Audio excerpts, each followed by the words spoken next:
The question hung in the air, a hopeful tendril reaching across the dinner table.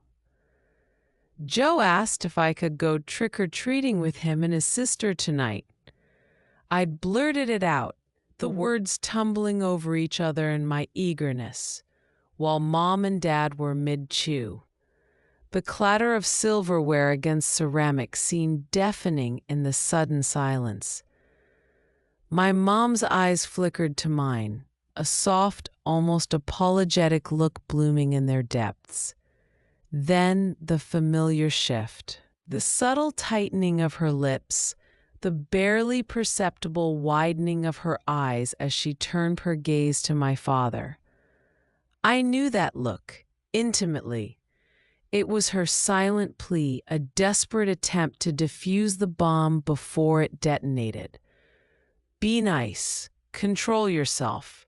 It was a look she'd perfected over the years, a silent language spoken only between them, a language born of countless tense dinners and simmering resentments. My father, predictably, didn't acknowledge her silent request. He placed his fork meticulously on his plate, the clink echoing in the room like a judge's gavel. His movements were slow, deliberate, each one a calculated delay designed to amplify the tension.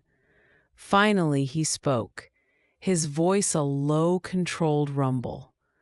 "We've discussed this, Lucas," he said, each word carefully measured. "You know we don't celebrate Halloween in this house." The words were a cold splash of reality, a familiar wave of disappointment washing over me. But this year, something was different. The usual resignation didn't settle in my gut. Instead, a spark of defiance ignited, fueled by years of pent-up frustration. Why not? The question ripped from my throat, sharper and louder than I intended. It wasn't a polite inquiry. It was a challenge, a gauntlet thrown down. His response was immediate, automatic, like a pre-programmed recording.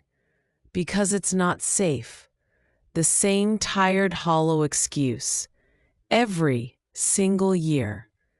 Usually I'd just swallow it down, accept my fate as the Halloween outcast, and retreat to my room to nurse my resentment.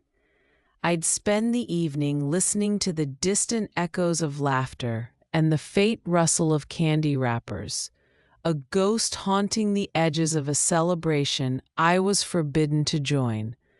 But not this year. This year, the dam had cracked. This year, I was ready to fight. "That's bullshit." The words exploded from me, raw and unfiltered. I slammed my own utensils down. The clang of violent punctuation marked to my outburst.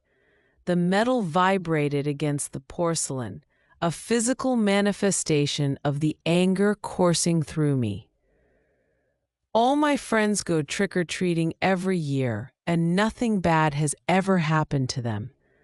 What, are you expecting razor blades and apples?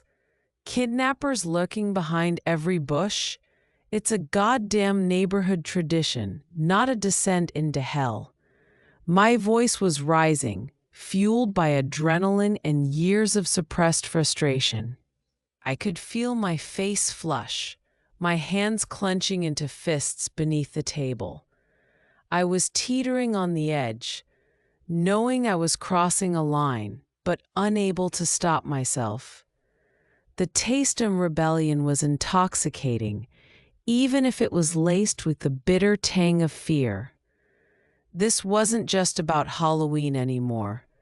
It was about control, about freedom, about finally standing up for myself against the suffocating weight of my father's rules.